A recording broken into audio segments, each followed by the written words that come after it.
Kalau aku nelfon kamu gini, ada yang marah nggak? Gak ada. Halo? Ya mati!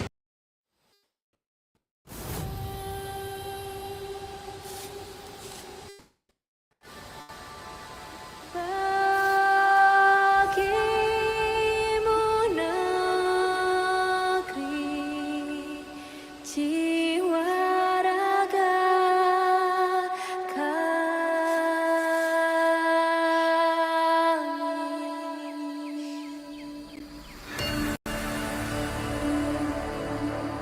Indonesia is the most beautiful land in the universe.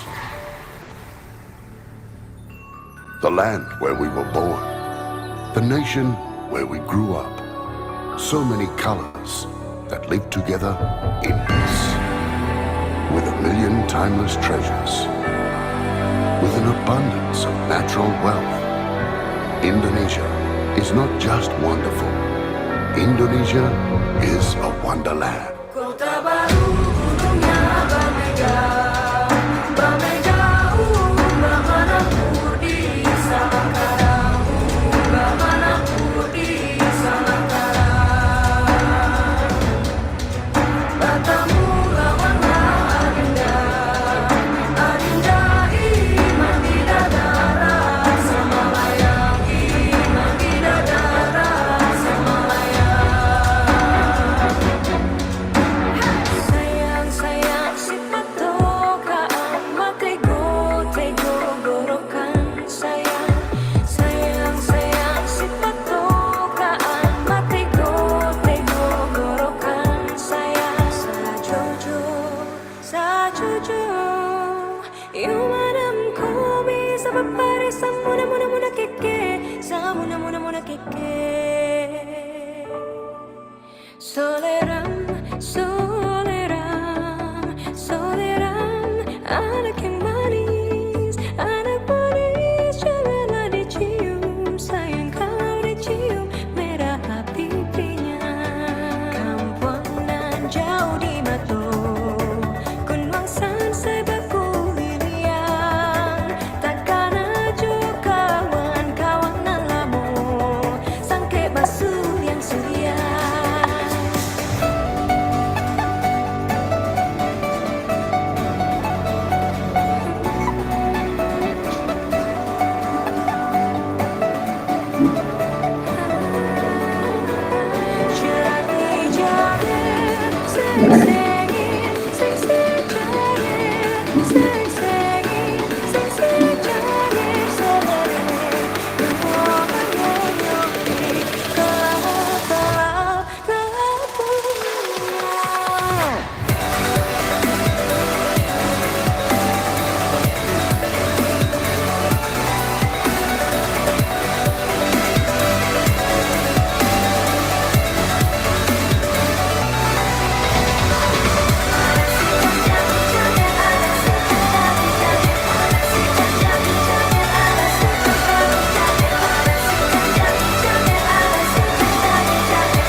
Tak lelo ledo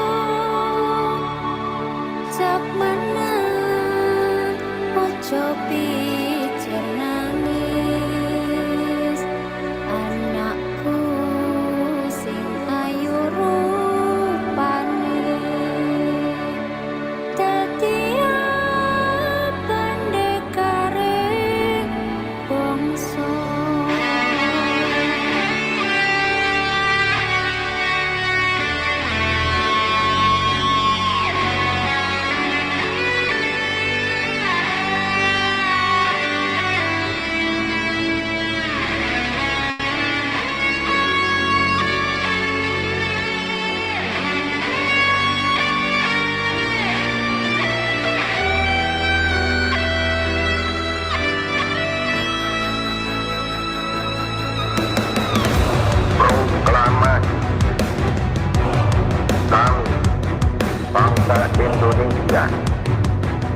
dengan ini menyatakan kemerdekaan Indonesia.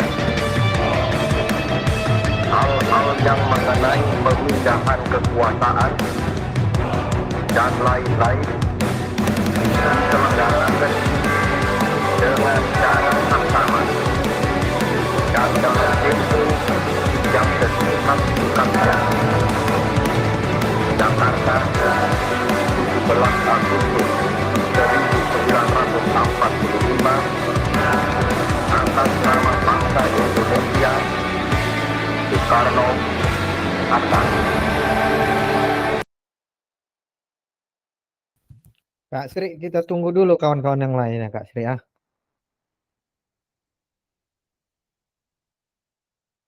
Oke, Kak.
Masih rontok, gimana dong? Pakai Pantene baru, formula dengan mikroprovitamin yang meresap, rambut lebih kuat dari dalam, hingga 10 kali lebih kuat lawan rontok. Pantene baru. Bersin tenggorokan gatal, pilek, dan batuk tidak bergejala. Kamu butuh Fix for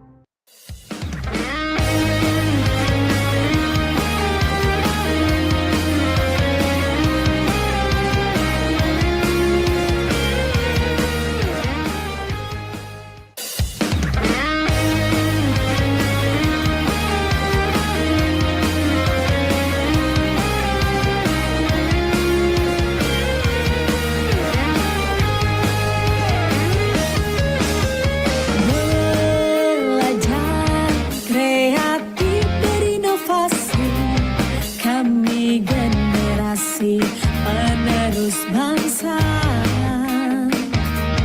Kebebasan mengekspresikan bakat dan minat kami dalam mencari jati diri. Cukup sudah kami dipecut paksa untuk cerdas, pintar segalanya. Biarkanlah kami merdeka, merdeka dalam belajar, agar karakter kami bisa terbentuk. Merdeka belajar, serentak bergerak, ciptakan generasi pembangunan perubahan. Merdeka belajar, pelukis masa depan. Merdeka berkarya, bahagia dalam belajar.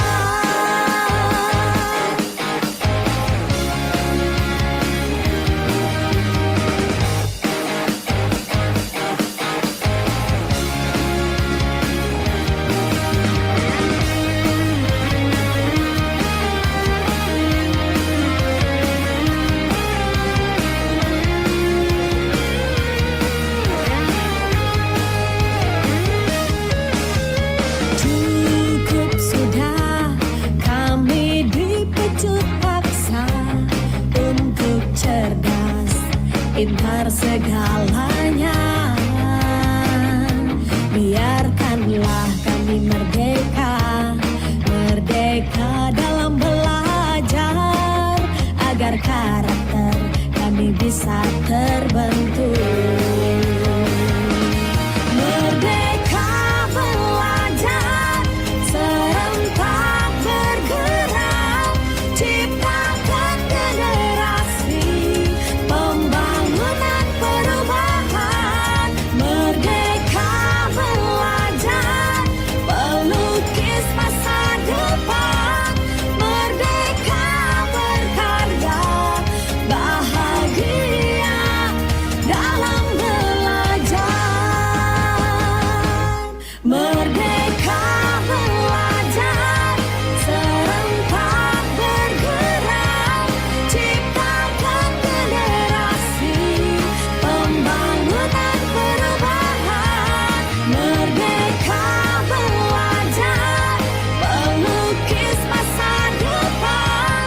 Merdeka berkarya, bahagia dalam belajar. Bahagia dalam belajar.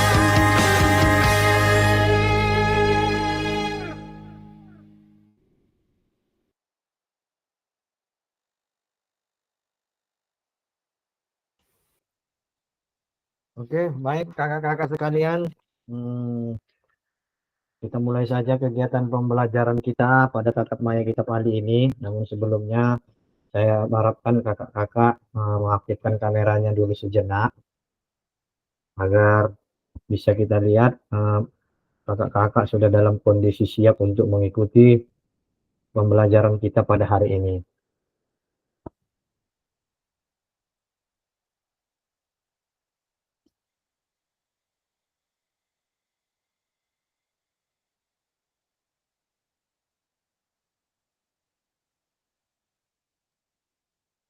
Oke, baik kakak-kakak, selamat siang. Namun sebelum kita memulai kegiatan pembelajaran kita pada siang hari ini, sebaiknya kita berdoa dulu. Marilah kita berdoa menurut ajaran agama dan kepercayaan kita masing-masing.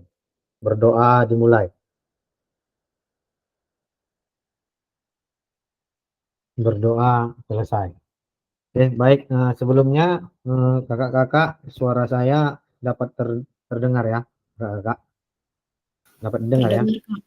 Oke, baik. Terima kasih Kak Sri. Oke, terima kasih Kak Bayu. Oke, baik. Pada hari ini kita masuk pada modul 1.3 pembelajaran PJOK berpusat pada peserta didik. Ya. Sini poinnya kita perlu kakak-kakak ingat, yaitu berpusat pada peserta didik.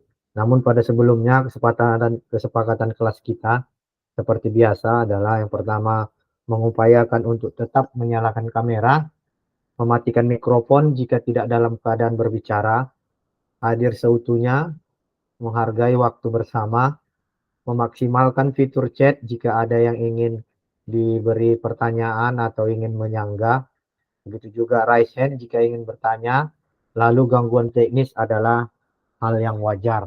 Nah, kakak-kakak sekalian, tujuan sesi kita pada hari ini adalah yang pertama, memahami konsep pembelajaran PJOK yang berpusat pada peserta didik. Yang kedua, memahami minat peserta didik sesuai karakteristik bidang jasmani, sosial, emosional, dan mental sesuai usianya.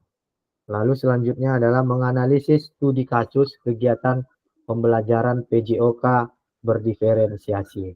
Oke, nanti yang pertama agenda kita adalah melakukan role play pembelajaran PJOK. Nah, nanti kakak-kakak nanti saya harapkan agar kiranya dapat mengambil tempat di tempatnya masing-masing karena nanti kita akan ada melaksanakan kegiatan aktivitas gerak ya. Diupayakan kakak-kakak saat ini di tempatnya masing-masing cukup ruang untuk melaksanakan aktivitas gerak. Nanti aktivitas geraknya seperti apa nanti akan saya jelaskan lebih lanjut. Nah, yang kedua adalah mengasosiasi aktivitas pembelajaran dengan puzzle aktivitas. Nah, yang selanjutnya mencocokkan tabel karakteristik perkembangan peserta didik sesuai usianya. Dan yang keempat, menganalisis kegiatan pembelajaran PJOK yang berdiferensiasi. Itu adalah 4 agenda kita yang akan kita lakukan pada tatap maya kita pada hari ini. Dan ini dia pembagian waktunya. Yang pertama ada pembukaan, tadi sudah kita lalui. Lalu aktivitas pertama, nanti begitu juga diisi dalam Jamboard ya. Kakak-kakak, kita isi dalam Jamboard. Begitu juga nanti aktivitas kedua, kita tetap ada di Jamboard nanti. Begitu juga aktivitas ketiga dan penutup. Oke, baik. Nah, yang pertama adalah bagaimana praktik pembelajaran PJOK yang berpusat pada peserta didik.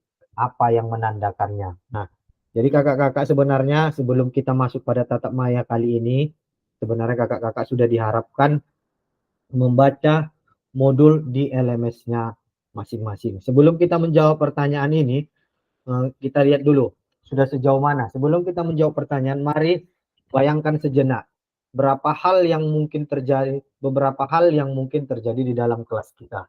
Nah, seperti gambar pertama kakak-kakak ya, kita lihat seseorang yang meniup fluid.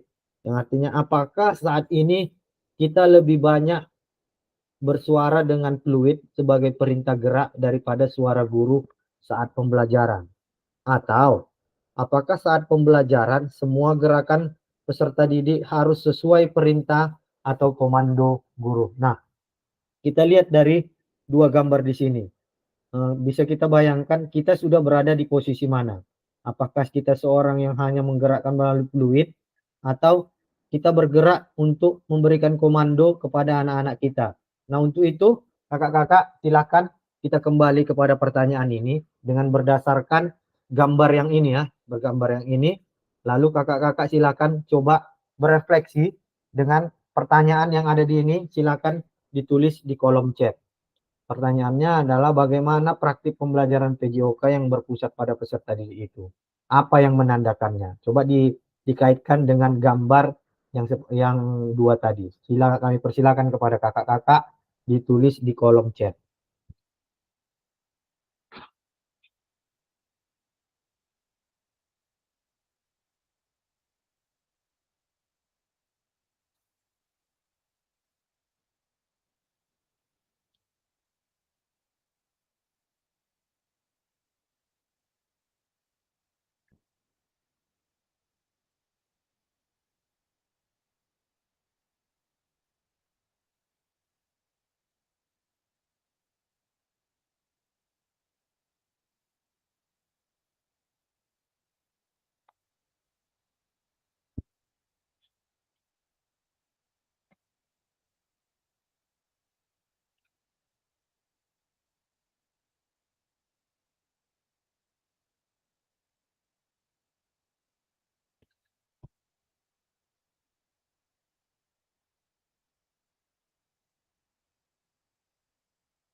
Ya kakak-kakak, kami persilakan untuk mengetik jawabannya di kolom chat.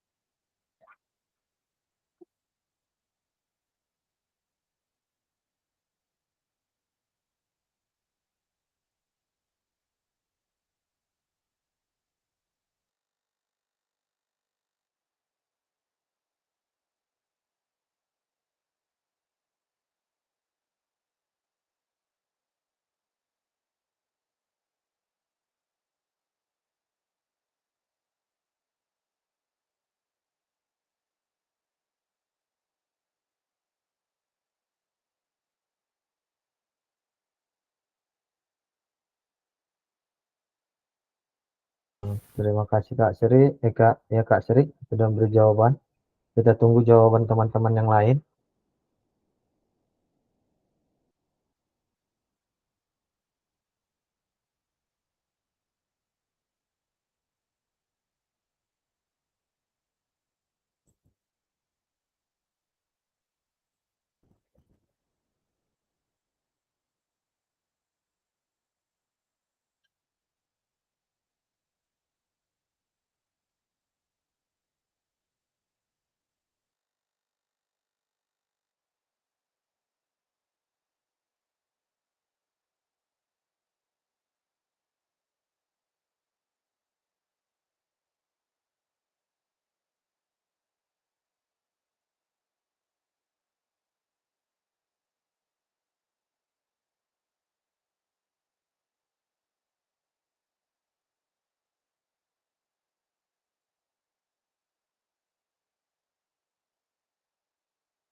Oke, nah baik, saya akan membacakan jawaban dari Kak Sri. Jadi menurut Kak Sri, pembelajaran yang melibatkan peserta didik untuk menentukan pilihannya dan yang menandakannya adalah peserta didik yang dapat mengikuti pembelajaran dan melakukan kegiatan pembelajaran sesuai dengan kemampuannya. Baik, terima kasih Kak Sri. Kak Anissa, suatu cara untuk pembelajaran yang melibatkan anak untuk ikut serta menentukan pilihan dan kerjasama yang mereka inginkan namun tetap dengan pengawasan dari guru. Baik. Lalu ada Kak Jetro, praktik pembelajaran PJOK yang berpusat pada peserta didik yaitu pembelajaran di mana siswa cenderung aktif selama proses pembelajaran. Baik. Oh, ini ada sambungannya. Hal yang menandakannya, contohnya siswa aktif melakukan umpan balik, aktif dalam diskusi. Menurut Kak Bayu, guru memfasilitasi sedangkan aktivitas jasmani lebih berpusat pada peserta didik. Oke, baik. Terima kasih kakak-kakak atas jawabannya. Jawaban kakak-kakak semua cukup baik. Namun sebenarnya jika kita lihat dari gambar ini, adalah satu gambar yang hanya meniup fluid. Kita hanya mengarahkan kepada anak-anak berdasarkan fluid itu. Jadi hanya dengan perintah kita. Berbeda dengan gambar yang nomor 2. Yang artinya semua peserta didik itu bergerak sesuai dengan perintah dan komando. Jadi kalau biasa kita melihat, kalau kita dalam melakukan pembelajaran dengan menggunakan fluid, kita hanya sekedar memerintahkan mereka, ayo sepak bola itu. Nah, itu yang cenderung kita lakukan. Namun yang diharapkan adalah kita anak-anak itu terlibat bersama-sama. Artinya bukan hanya secara individu saja, tapi anak-anak itu terlibat secara bersama-sama sesuai dengan kemampuan mereka masing-masing. Nah, untuk lebih memperjelas itu, di sini ada video menurut Cassandra, seorang pakar dari luar negeri. Bisa sebentar kita putarkan videonya, kita saksikan sama-sama apa sebenarnya menurut Cassandra ini arti dari pembelajaran berdiferensiasi.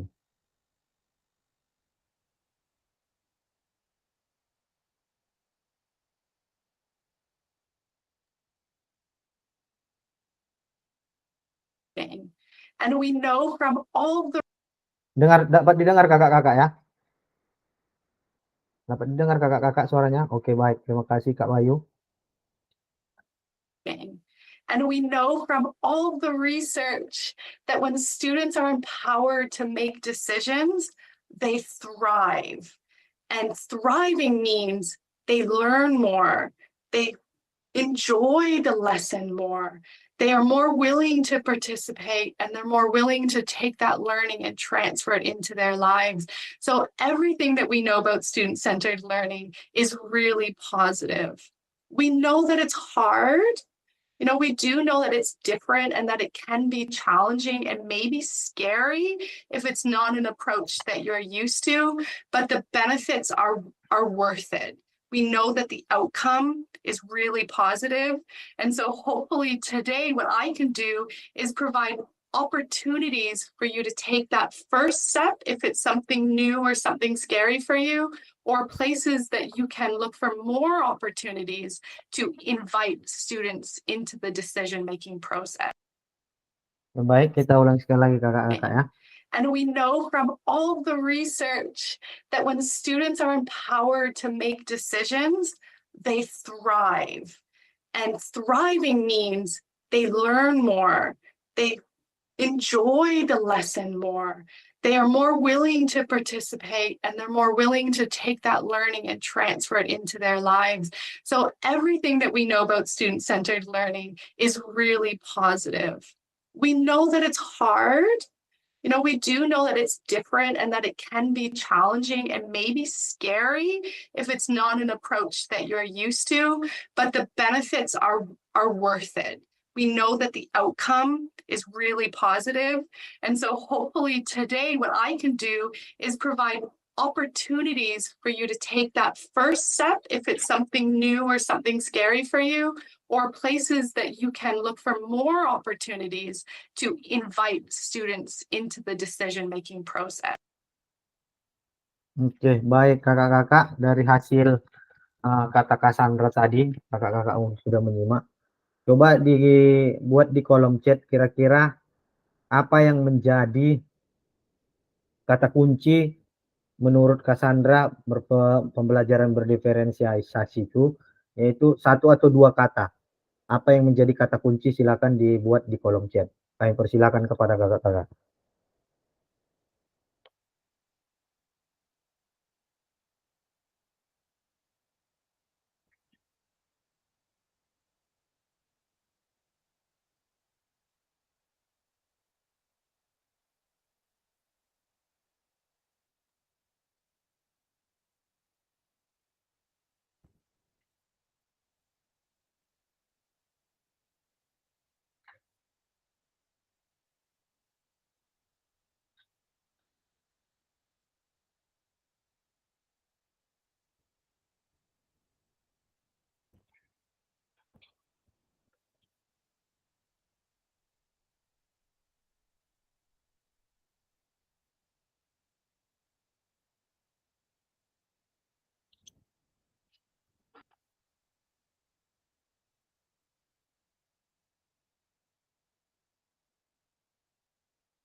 Ya baik, dari Kak Bayu, dua kata kuncinya adalah pengalaman belajar.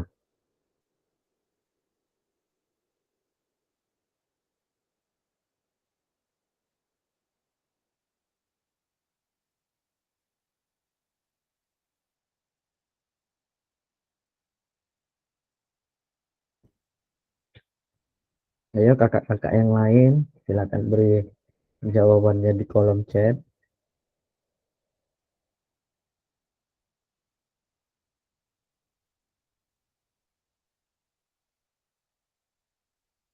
Ya, terima kasih Kak Sri, berperan aktif dan ikut memutuskan. Baik. Kak Anissa, belajar dan aktif. Terima kasih Kak.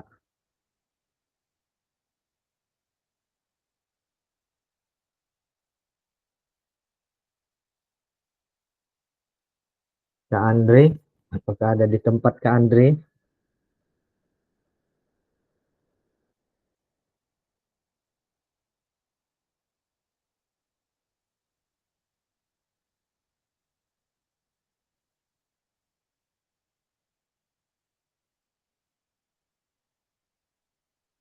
Ya, baik, sembari kakak-kakak melanjutkan mengetik di kolom chat, kita lanjut saja. Jadi kalau bisa yang kita simpulkan dari video pakar tadi, yaitu oleh Cassandra, artinya berpusat pada peserta didik itu dalam pembelajaran itu artinya mereka eh, bersedia untuk berpartisipasi. Artinya mereka lebih masuk lagi dalam kepembelajaran itu. Artinya mereka dengan sepenuh hati mengikuti pembelajaran, mereka berpartisipasi sehingga seluruh murid dapat melakukan aktivitas secara bersama-sama. Mungkin itu ya kakak-kakak menurut kata pakar dari Cassandra. Oke, baik kita lanjut saja. Nah, sebelum kita melanjutkan ke aktivitas pertama kita, saya ingin menjelaskan sedikit.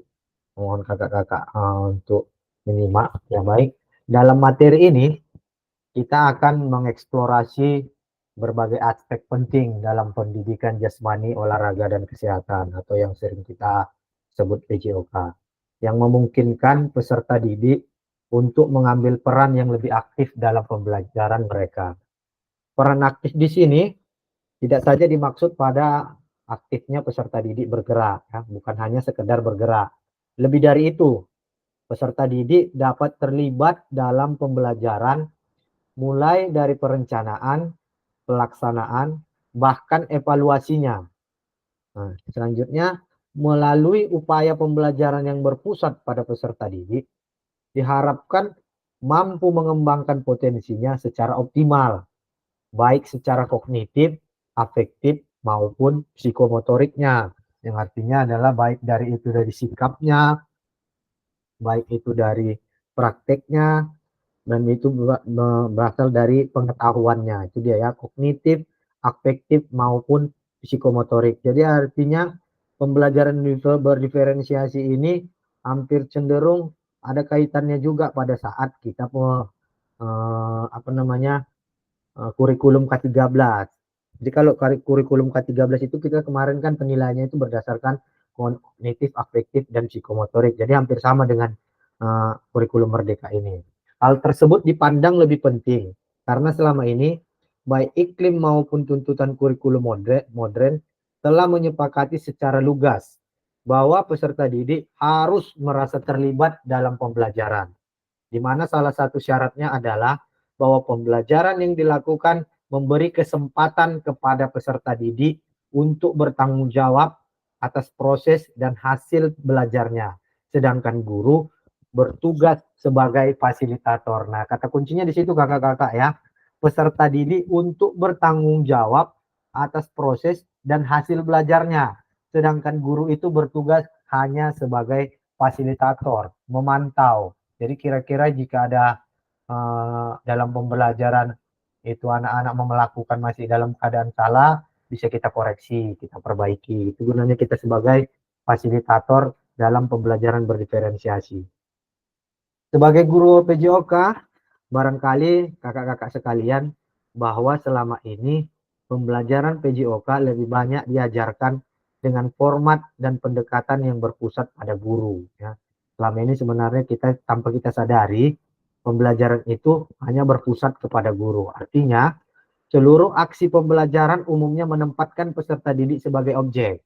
Sedangkan semua keputusan akademik dalam pembelajaran PJOK selalu ditetapkan oleh guru PJOK. Barangkali ini pula yang selama ini diklaim oleh para ahli pendidikan bahwa pembelajaran dan proses pembelajarannya belum memberikan kesempatan kepada peserta didik untuk merasa terlibat atau bahkan turut bertanggung jawab dalam menciptakan suasana belajar yang membuat peserta didik merasa diperdayakan. Pada titik ini, kita barangkali harus berani mengakui bahwa pembelajaran PJOK malah masih layak disebut sebagai pelajaran yang otoriter, di mana ibu dan bapak masih mengajar dengan gaya komando. Semua keputusan tentang apa yang harus dipelajari sudah ditetapkan oleh guru. Peserta didik harus berbaris, berapa bersab, dan bagaimana baris tersebut dilakukan. Semuanya juga ditetapkan oleh guru. Itulah gambaran umum yang masih sering terjadi di lapangan.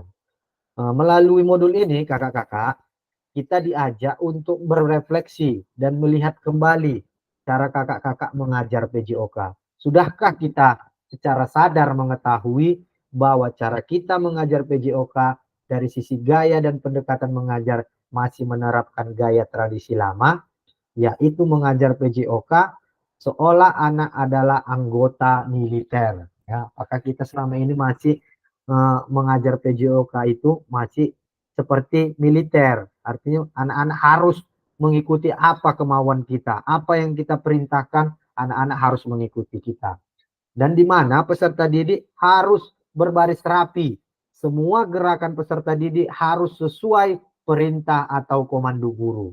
Gerakannya harus seragam, serentak, bersamaan, dan suara guru juga seolah harus keras dan tegas.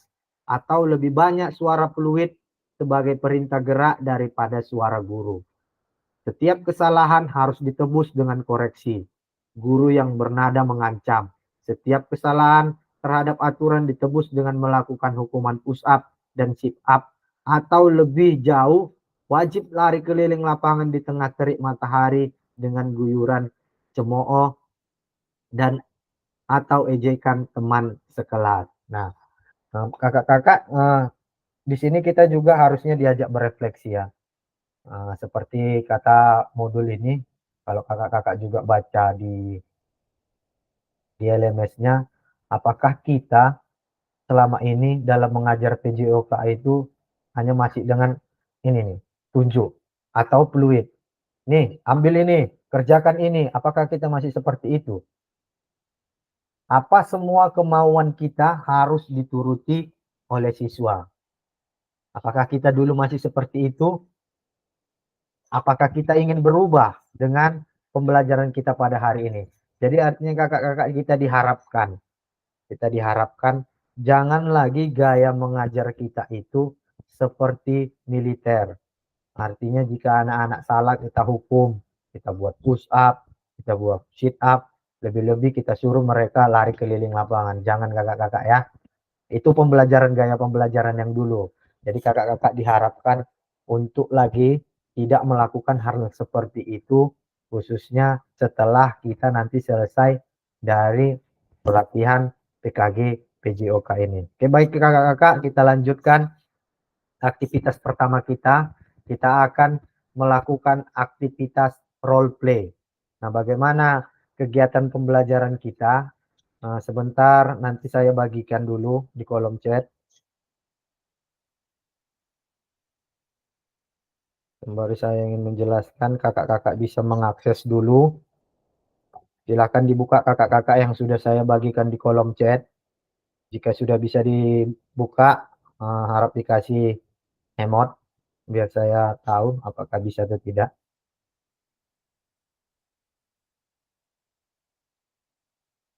Sudah bisa dibuka kakak-kakak?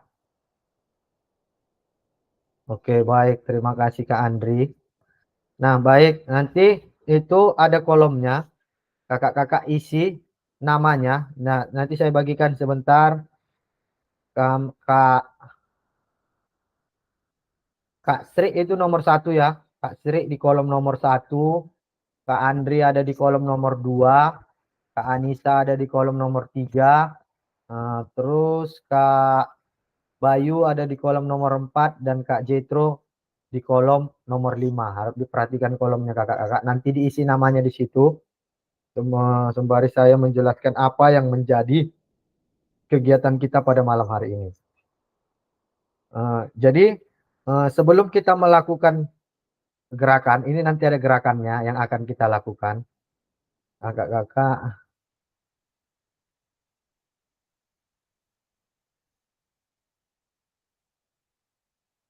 Tunggu saya putar dulu videonya ya.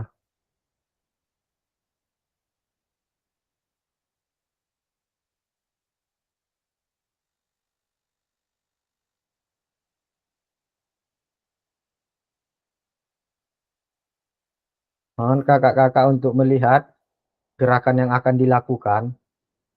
Maka tadi saya sudah sampaikan kakak-kakak untuk berada di tempat yang memungkinkan untuk melakukan aktivitas gerak.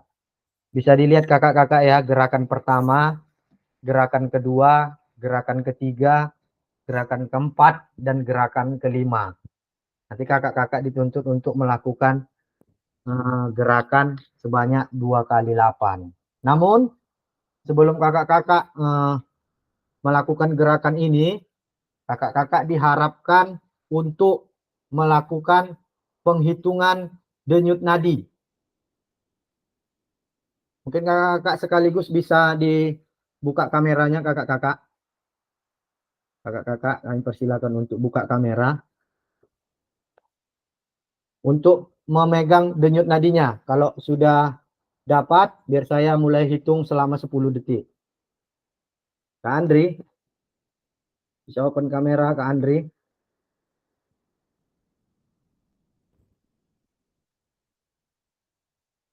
Oke, silakan bisa dilihat di bawah leher atau di tangannya ya, pergelangan tangannya. Sudah dapat kakak-kakak? Sudah dapat, biar saya hitung. Kak Bayu udah dapat denyut nadinya atau hilang denyut nadinya Kak? Ada ya, ada ya.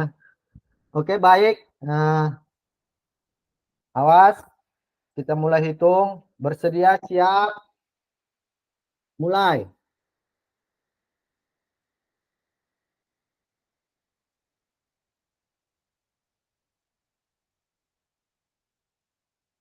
Stop. Oke, kakak-kakak silakan jumlah denyut nadi kakak-kakak diisi. Ya, di kolom namanya di situ tadi yang saya bagikan linknya. Denyut nadi awal silakan diisi. Berapa?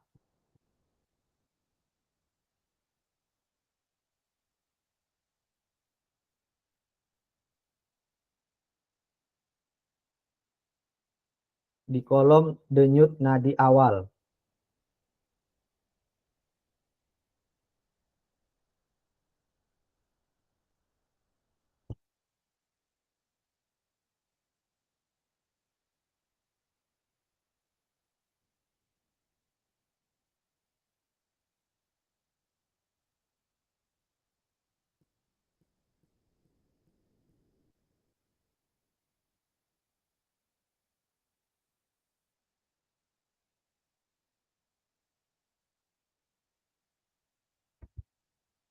Kak Sri, berapa Kak Sri?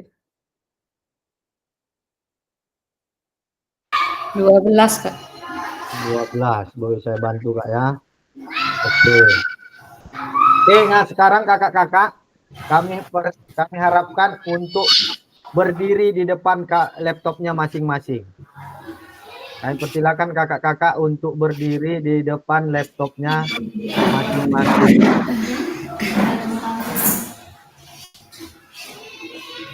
Oke. Kami persilakan kakak-kakak dari 5 gerakan ini, silakan kakak-kakak pilih salah satu. Pilih salah satu kakak-kakak yang ingin kakak lakukan. Setelah kakak pilih, silakan kakak-kakak melakukan dengan gerakan 2 kali 8. 1, 2, 3, 4, 5, 6, 7, 8 sebanyak 2 kali. Dapat dimengerti kakak-kakak ya? Silakan dipilih gerakannya.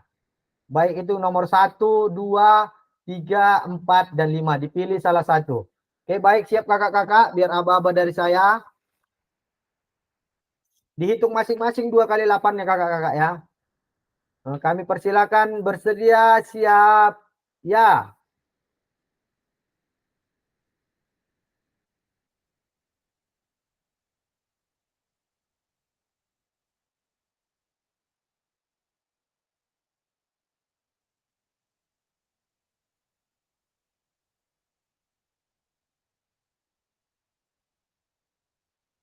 Oke, baik. Jika sudah, langsung lihat denyut nadinya. Pegang lagi denyut nadinya. Jika sudah, biar saya hitung selama 10 detik. Sudah dapat kakak-kakak?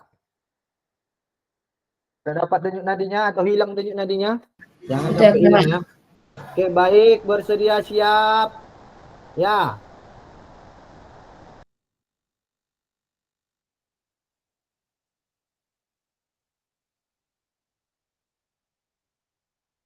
Stop.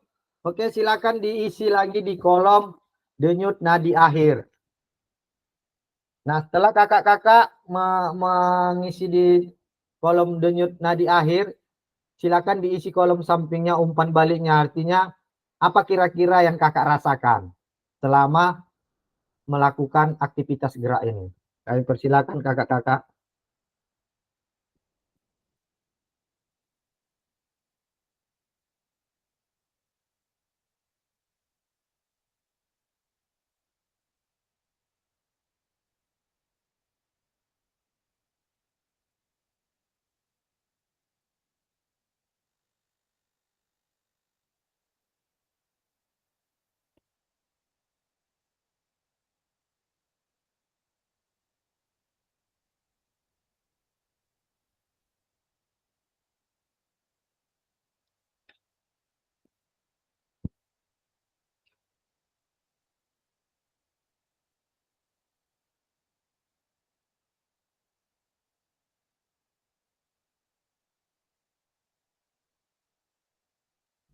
Gak benadi lagi, Pak. Wah, jangan sampai Kak Benadi. Ngos-ngosan, Pak. Boleh minum Kak, boleh minum. Tarik napasnya dalam, buang.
Oke, kita sambil minum nggak apa-apa kakak ya, sambil makan cemilan juga nggak apa-apa, santai aja.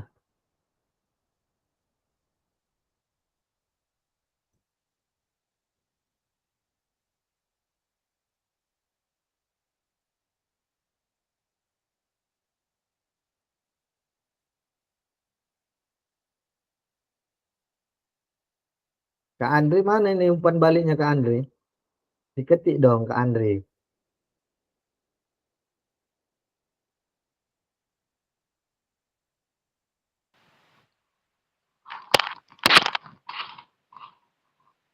Sudah saya ketik di situ Kak Fasil.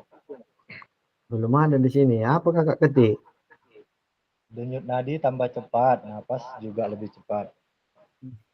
Nggak masuk Kak Fasil. Oh, udah. Gerakannya nomor berapa kakak buat? Yang nomor terakhir Kak. Nomor Yang lompat-lompat. terakhir 5 ya. Kak Anissa gerakan nomor berapa kak? Nomor 2 Pak. Nomor 2. Oke. Ini bisa kita lihat dari hasil ini denyut nadi awal dan denyut nadi akhir meningkat kakak-kakak ya. Oke. Oke baik kakak-kakak terima kasih sudah memberikan jawabannya. Atur dulu napasnya. Nampak kali kita sudah lama nggak melakukan aktivitas gerak ya. Jadi masih dalam keadaan gerakan yang masih ringan aja kita udah ngos-ngosan. Nah ini bahaya nih sebenarnya. Apalagi Kak Andri nih udah kebanyakan ngopi aja kerjaannya. Duduk, kebanyakan duduk ya kan Kak Andri ya. Udah jarang lagi aktivitas fisik. Oke baik kita lanjut kakak-kakak. Di sini akan saya bagikan. Kita akan dituntut untuk merefleksikan lagi. Silakan akses kakak-kakak, linknya sudah saya bagikan di kolom chat. Itu ada link Jamboard yang kakak-kakak harus isi. Di situ nanti sudah ada pertanyaannya. Silakan dijawab kakak-kakak. Dari pertanyaan itu ada 5. Ada 5 jawab, 5 refleksi yang harus kakak jawab.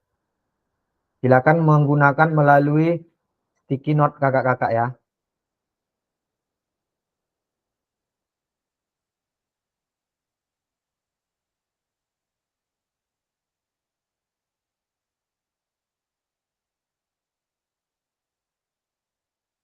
Bisa diakses kakak-kakak ya.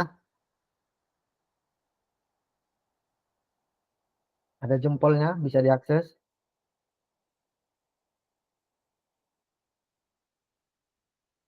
Oke, baik kakak-kakak sila gunakan melalui sticky note. Ini ya kakak-kakak ya. Yang ini.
Namanya dibuat kakak-kakak ya.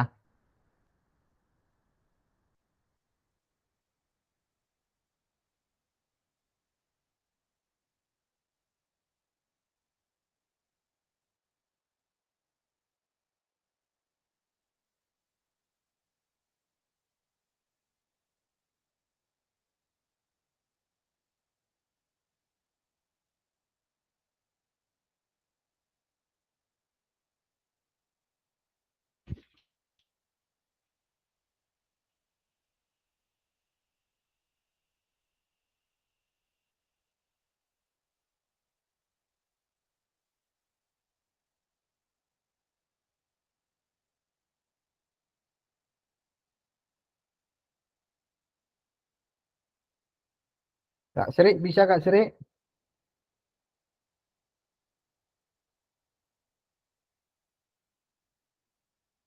Kalau nggak bisa buat di kolom chat aja Kak.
Oke, baik, terima kasih kakak-kakak yang sudah memberikan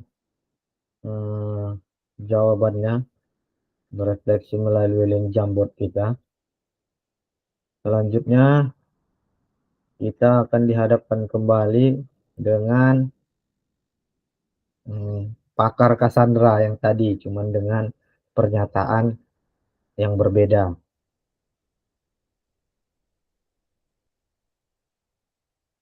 Sama-sama kita saksikan kakak-kakak. Masih tetap dengan pembelajaran diferensiasi ya. What's important here is that we're sharing the decision making, right? At the end of the day, that's what student-centered learning is. We're thinking about the student first. So we're looking at where is their skill level, what are their strengths, what are their areas for improvement. And that comes from a relationship with your students. So knowing your students helps you to plan the appropriate movement skill that meets them where they're at so that you can progress their learning. But it also means that we invite them into the decision making. So we share the decision making, and that's the key word that I want to emphasize today. We don't give away the decision making. So it's not that you don't have any control anymore and students have all the control. That's not what we're saying. There's a sharing of that responsibility. And we can share decisions around who, what, where, when, how. What's important here is that we're sharing the decision making, right? At the end of the day, that's what student-centered learning is. We're thinking about the student first. So we're looking at where is their skill level, what are their strengths, what are their areas for improvement. And that comes from a relationship with your students. So knowing your students helps you to plan the appropriate movement skill that meets them where they're at so that you can progress their learning. But it also means that we invite them into the decision making. So we share the decision making, and that's the key word that I want to emphasize today. We don't give away the decision making. So it's not that you don't have any control anymore and students have all the control. That's not what we're saying. There's a sharing of that responsibility. And we can share decisions around who, what, where, when, how. Oke, baik kakak-kakak. Nah, kalau bisa kita lihat dari pernyataan Cassandra ini, kita dituntut sebenarnya kita harus bisa mengenali siswa kita, karakter siswa kita. Kita harus sudah mengetahui mereka kekurangannya di bagian mana. Sebelum kita kita mau memulai pembelajaran contohnya dalam materi permainan bola besar, sepak bola. Sebelum kita memulai ini harusnya kita sudah mengetahui anak-anak ini kita kurangnya di mana. Anak ini kurangnya di mana? Apakah dia belum bisa melaksanakan passingnya atau belum bisa melakukan perkenaan kaki ke dalam bola. Ya, ini lebih lanjut nanti sebenarnya kita akan pelajari yang dimana adalah namanya asesmen otentik ya kakak-kakak.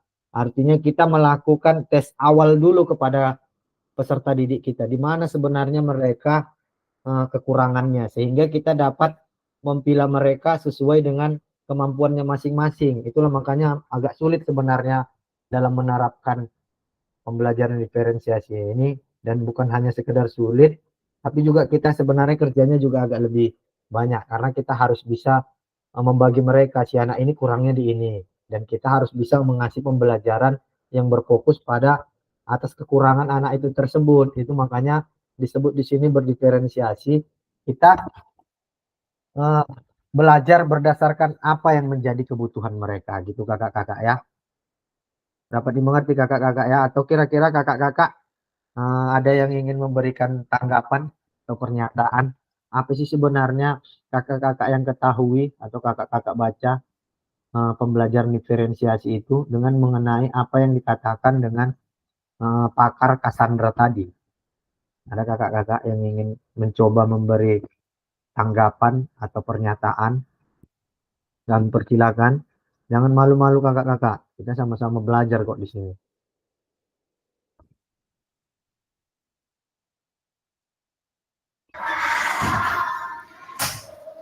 Izin bertanya Kak. Iya Kak Sri, apa itu Kak Sri? Apakah dengan menerapkan pembelajaran diferensiasi itu tidak akan memperlambat proses pembelajaran Kak? Ya, baik. Terima kasih. Itulah makanya tadi saya katakan Kak Sri. Sebenarnya kita bukan sedikit lebih, artinya kita lebih banyak lagi tugasnya. Kalau dikatakan dalam memperlambat, sebenarnya bisa dibilang seperti itu, tapi tergantung bagaimana kita memanajemen waktunya.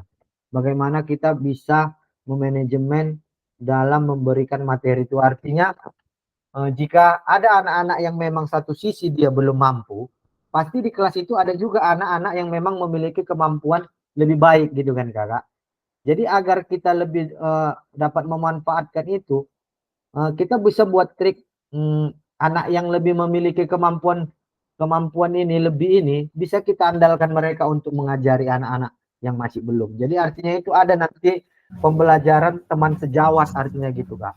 Jadi sembari yang belum bisa dan yang sudah bisa saling belajar, kita sambil memberikan materi kepada anak-anak kepada yang lain gitu. Bisa sembari artinya bagaimana kita memanajemen waktunya, bagaimana teknik kita dalam memberikan materi sebenarnya gitu Kak.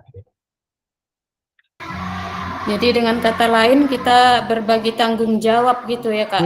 Iya Kak. Artinya memang sepenuhnya tanggung jawab ini itu makanya di situ kata kuncinya tadi kita sebagai fasilitator, ya, Kakak. Jadi ada anak yang belum bisa, ada anak yang sudah bisa, udah kita jumpakan aja mereka, biar kita pun kerjanya nggak terlalu berat, gitu Kakak. Oke Kak. Ya baik, terima kasih Kak. Kira-kira ada kakak-kakak yang lain? Kalau nggak ada, biar kita lanjut. Nah ini dia, peran guru dan peserta didik dalam pembelajaran student center learning, artinya berpusat pada peserta didik. Nah, bisa kita lihat peran guru yang pertama, bertindak sebagai fasilitator dalam proses pembelajaran. Itu tadi ya, kita hanya sekedar memperhatikan kira-kira ada yang salah, bisa kita perbaiki gitu kakak-kakak ya. Jadi dalam peserta didik itu aktif dalam proses pembelajaran dengan memberikan gagasan, saran, dan kritik. Itu artinya jika yang seperti saya contohkan tadi, ada anak yang belum bisa, ada anak yang udah bisa, jumpakan mereka. Jadi sama-sama aktif mereka dalam melakukan pembelajaran. Nah, selanjutnya bisa kita lihat, mengkaji kompetensi mata pelajaran yang harus dikuasai murid pada akhir pembelajaran. Peran peserta didik berpartisipasi dalam merumuskan atau mengembangkan dan memproses materi pembelajaran. Jadi sebenarnya kakak-kakak, kalau tidak kita mulai, kita tidak akan mengerti, gitu Kak ya.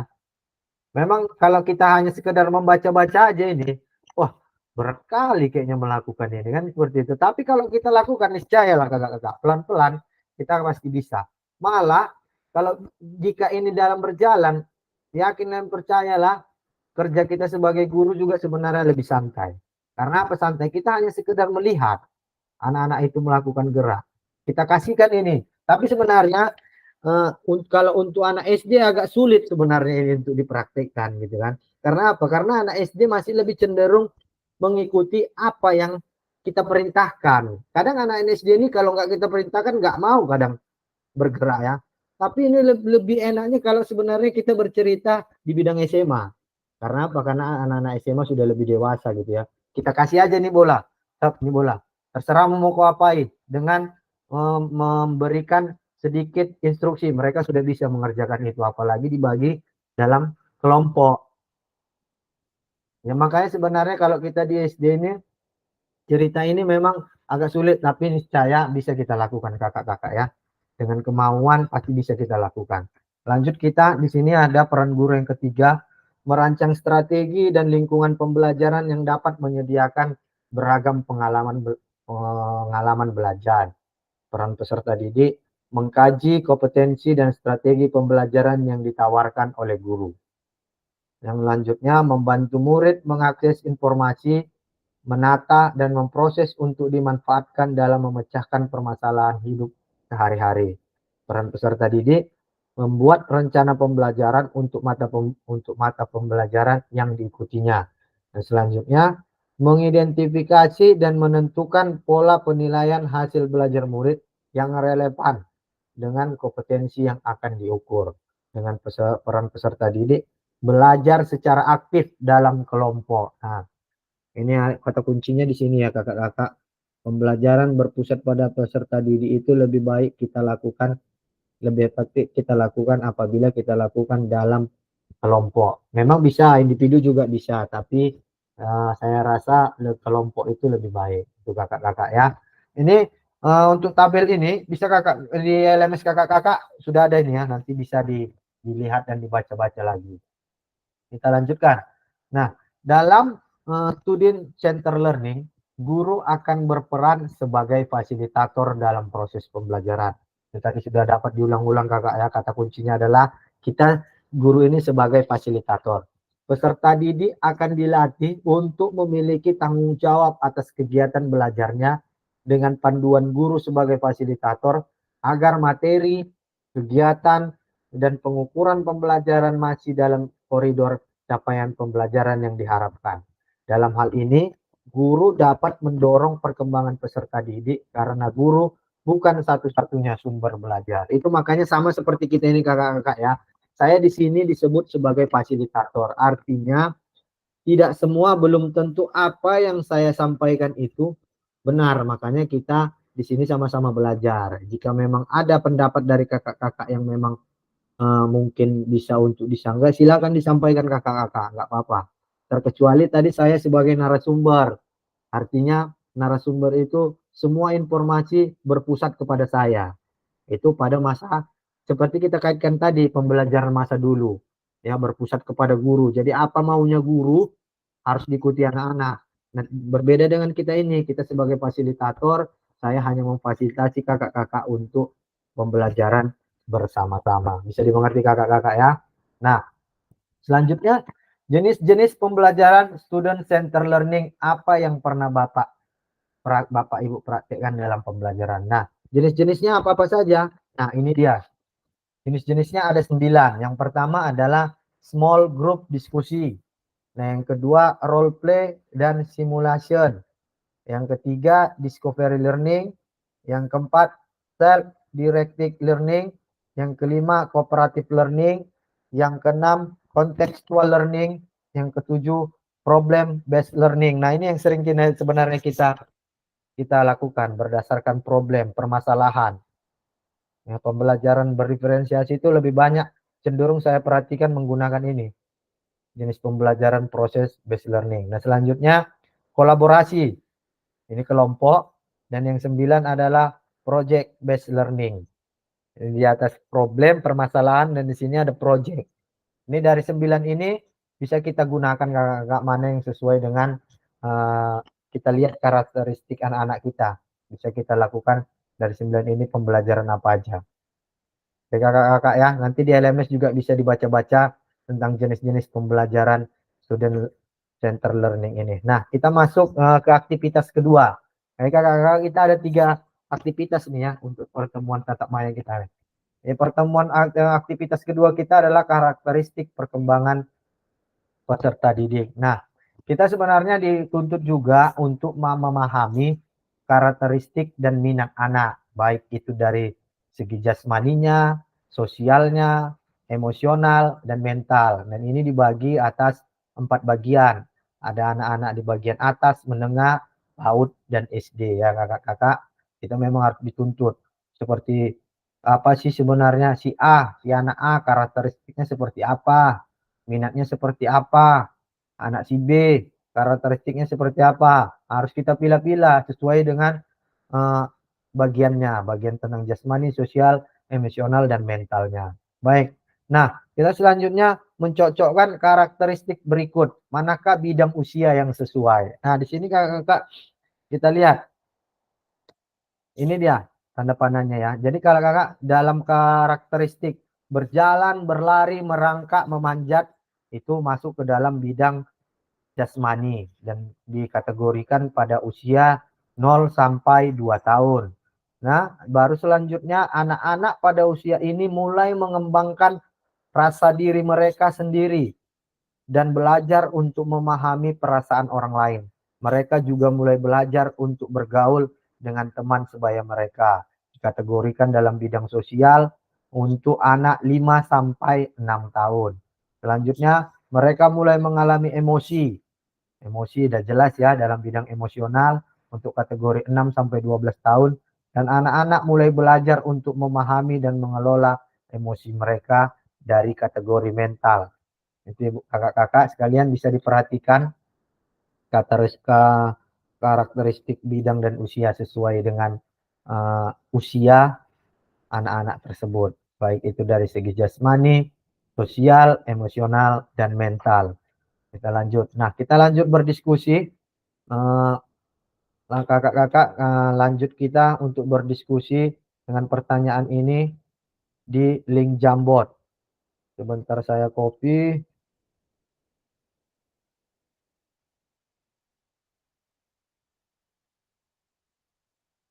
Silakan diakses melalui kolom chat. Kasih emot jempol jika sudah bisa dibuka kakak-kakak.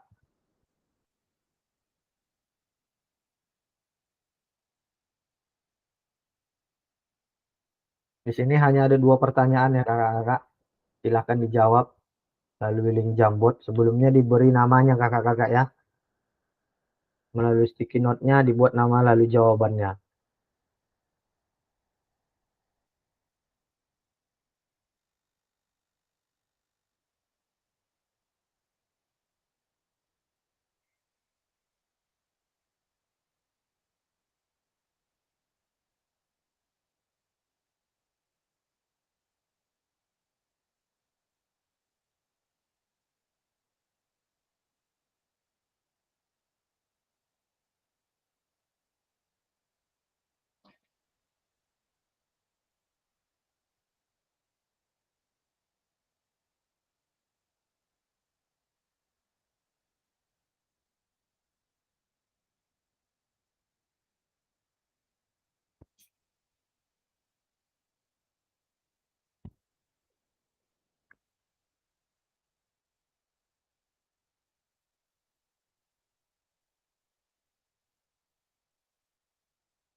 Udah bisa Kak Sri ya. Lanjut gitu Kak ya. Jangan lagi di kolom chat Kak Sri ya.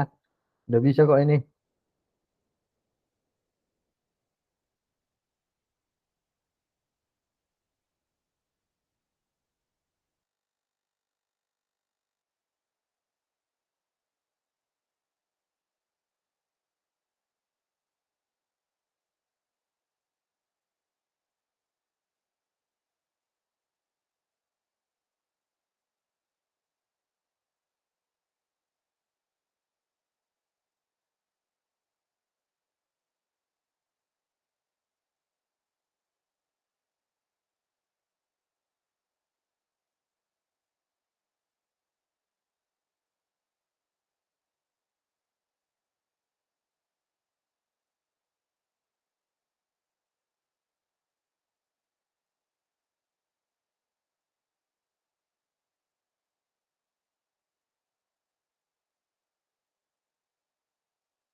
Satu lagi Kak Sri.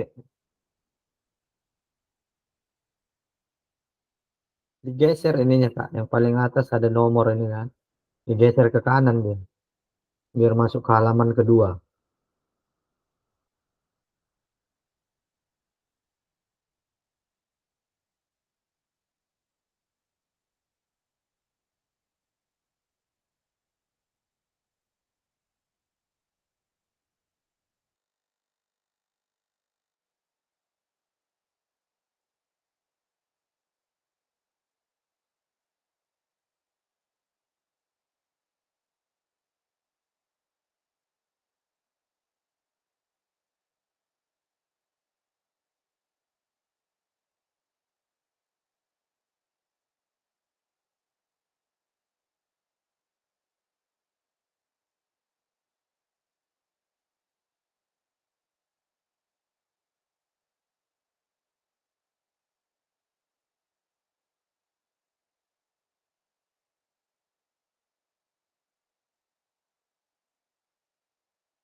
Oke baik.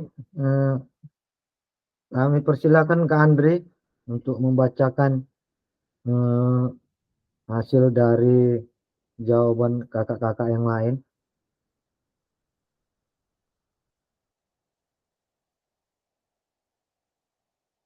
Kak Andri, apakah masih berada di tempat Kak Andri? Atau lagi di kamar mandi? Iya Kak Fasil. Oke, mantap Kak Andri. Baca dulu Kak Andri. Dari yang pertama Kak Fasil. Iyalah, masa dari yang setengah. Apa pentingnya guru mengetahui karakter peserta didik? Jawaban dari Kak Anissa ini agar dapat memberikan dampak positif terhadap proses pembelajaran dan peserta didik. Nah, lanjut Kak Andri. Dari Kak Bayu, memberi kemudahan dalam menyusun konsep pembelajaran sehingga akan lebih mudah dalam mencapai tujuan pembelajaran.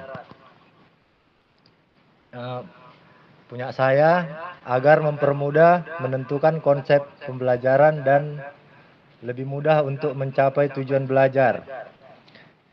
Dari jawaban Kak Astuti, agar guru dapat mengetahui kemampuan peserta didik dan kemauan peserta didik. Oke, lanjut yang kedua Kak Andri. Halaman 2. Pertanyaan yang kedua, bagaimana cara mengakomodasi berbagai karakteristik dan minat peserta didik dalam pembelajaran? Jawaban dari Kak Anissa, dengan cara memberi ruang atau kesempatan untuk berdiskusi antara guru dan peserta didik dengan tujuan untuk memberdayakan peserta didik itu sendiri. Jawaban dari Kak Bayu, guru dapat berdiskusi dengan peserta didik sesuai minat dan bakat mereka. Jawaban saya, membuat tes awal kepada peserta didik dan membagi kelompok peserta didik. Jawaban dari Kak Sri Astuti, dengan cara menelaah karakter peserta didik dari berbagai usia, perkembangan jasmani, sosial, emosional, dan mental peserta didik. Oke, baik. Terima kasih Kak Andri. Sama-sama Kak Fasil. Ya, kita lanjut kakak-kakak. Mungkin Kak Andri ini rame di rumahnya ya. Mau pesta Kak Andri ya. Kok ada yang keriting-keriting gitu dia? Iya Kak, itulah. Oke, baik. Nah, dari kakak-kakak tadi sudah melakukan refleksi, bisa kita lihat dari jawaban yang sudah disediakan. Apa pentingnya guru mengetahui karakteristik peserta didik? Dari SCL mengisyaratkan guru hendak mempertimbangkan karakteristik peserta didik dalam menyusun program pembelajaran yang berpusat pada peserta didik. Dan selanjutnya bagaimana cara mengakomodasi berbagai karakteristik dan minat peserta didik dalam pembelajaran, salah satunya dengan pembelajaran berdiferensiasi. Oke, baik. Nah, kita lanjut pada pembelajaran yang ketiga. Menurut kata Tomlinson, nah bukan Thomson ya, tapi Tomlinson, pembelajaran berdiferensiasi adalah usaha guru untuk menyesuaikan pembelajaran di kelas untuk memenuhi kebutuhan belajar individu murid. Nah, sungguh sangat bermakna menurut pengertian dari Tomlinson bahwa pembelajaran berdiferensiasi adalah usaha guru untuk menyesuaikan pembelajaran di kelas. Nah, kita lanjut. Nah, di sini dalam pembelajaran berdiferensiasi dalam PJOK ada 3 bagian. Yang pertama adalah diferensiasi konten, diferensiasi proses, dan diferensiasi produk. Nah, dalam konten artinya adalah diferensiasi konten merujuk pada strategi membedakan pengorganisasian dan format menyampaikan konten. Konten adalah materi pengetahuan, konsep dan keterampilan yang perlu dipelajari peserta didik berdasarkan kurikulum. Nah, sedangkan diferensiasi proses artinya merujuk pada strategi membedakan proses yang harus dijalani oleh peserta didik yang dapat memungkinkan mereka untuk berlatih dan memahami isi konten. Dan produk artinya merujuk pada strategi membedakan produk hasil belajar murid, hasil latihan, penerapan, dan pengembangan apa yang telah dipelajari. Jadi dari antara 3 ini dia termasuk dalam kategori intratax dan intertax. Nah, apa itu arti pengertian kakak-kakak? Nanti bisa dibaca lebih lanjut di modulnya masing-masing. Nah, setelah membaca dan berdiskusi situasi pembelajaran 1 dan 2 contoh langkahnya. Di sini kakak-kakak kembali kita diharapkan untuk melakukan refleksi dengan pertanyaan yang sudah disediakan. Jadi kakak-kakak kami mohon untuk tetap melanjutkan dari link Jamboard yang saya bagikan melalui kolom chat. Ini terakhir kakak-kakak ya, karena ada 3 aktivitas. Silakan diakses dan dijawab kakak-kakak di link Jamboardnya.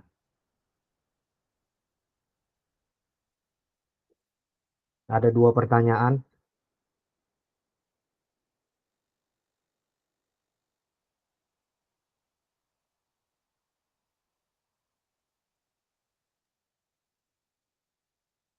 Oke, ini backgroundnya udah kita sesuaikan dengan minat dan bakat dari peserta didik kita, yaitu Kak Andre Thompson. Nah, ini tentang bola voli.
Lanjut di halaman 2 kakak-kakak ya.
Oke, baik kakak-kakak, saya bacakan dari jawaban Kak Anissa. Ada, karena ketika tidak ada mata pelajaran PJOK. Baik Kak Anissa ya. Kendala yang kakak alami dalam melakukan strategi pembelajaran diferensiasi. Kak Bayu, terbatasnya sumber daya. Kalau Kak Sri, lapangan poli yang belum memadai, serta Kak Andri, persiapan yang banyak. Lanjut ke halaman kedua, gagasan baru apa ya setelah menerapkan strategi berdiferensiasi di dalam modul. Menurut Kak Anissa, gagasannya ialah memulai dengan mengobservasi anak didik terkait minat dan bakat yang dimilikinya. Menurut Kak Sri, dalam pembelajaran berdiferensiasi, peserta didik merasa dilibatkan dalam proses pembelajaran dan merasa bisa melakukan kemauannya. Kak Andri, peserta didik diberi kebebasan menerapkan model latihan mereka masing-masing di dalam sebuah kelompok. Sini ada Kak Jetro, pentingnya bagi kita untuk memahami karakteristik siswa. Baik, terima kasih kakak-kakak yang sudah memberikan jawabannya. Kita lanjut untuk sesi terakhir kita ini.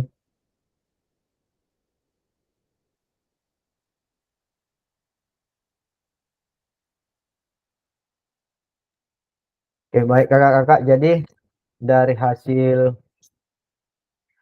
refleksi kita, dari jawaban-jawaban kakak-kakak yang sudah kakak lakukan di link Jamboard tadi, nah, diharapkan kita dapat berefleksi agar kita dapat melakukan upaya hal yang baru setelah kita melakukan refleksi. Nah, kakak-kakak coba dipahami lagi nanti di dalam LMS-nya. Nanti di situ ada sebenarnya contoh kegiatan pembelajaran berdiferensiasi. Di situ kalau saya tidak salah, di situ ada, kalau di saya nih ya, mungkin saya coba berbagi biar saya coba tunjukkan contoh pembelajaran berdiferensiasinya.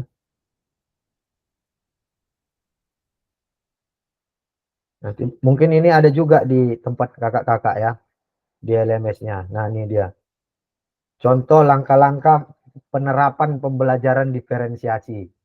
Nah, situasi pembelajaran pertama. Nah, di sini dikasih contoh nih, kita melakukannya seperti apa, dikelompokkan seperti apa. Nah, dan situasi pembelajaran kedua, bagaimana cara contohnya di sini ada. Jadi nanti kakak-kakak bisa dibaca di modulnya, disesuaikan dengan materinya masing-masing ya. Kita bukan hanya sekedar dikasih belajar mandiri, tapi kita dikasih contoh nih. Jadi kakak-kakak diharapkan bisa membaca LMS-nya dan melihat di situ bagaimana contoh penerapan dalam pembelajaran diferensiasi.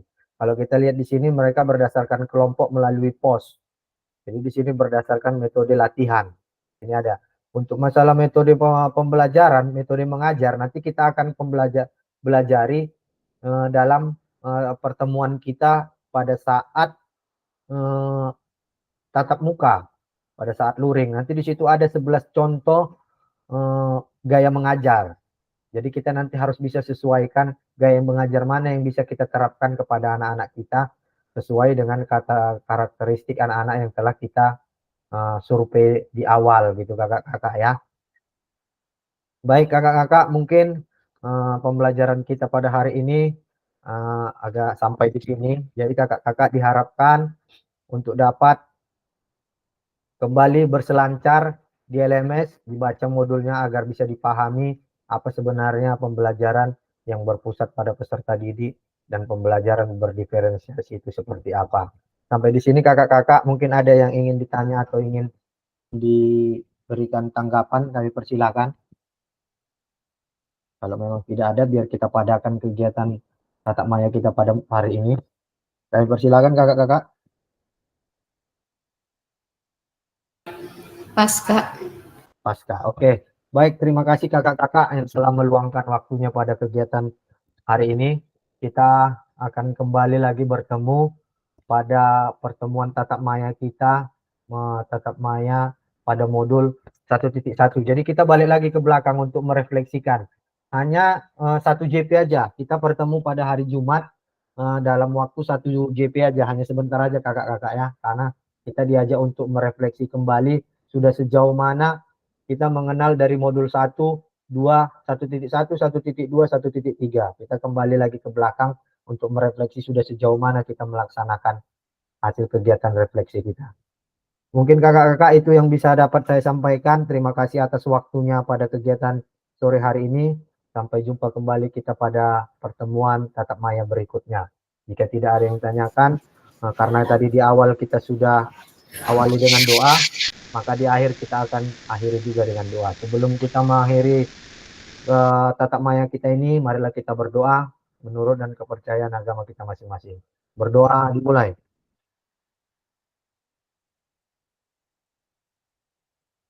Berdoa selesai. Oke, baik, kita foto dulu kakak-kakak ya. Sebentar saya berhentikan dulu rekamannya.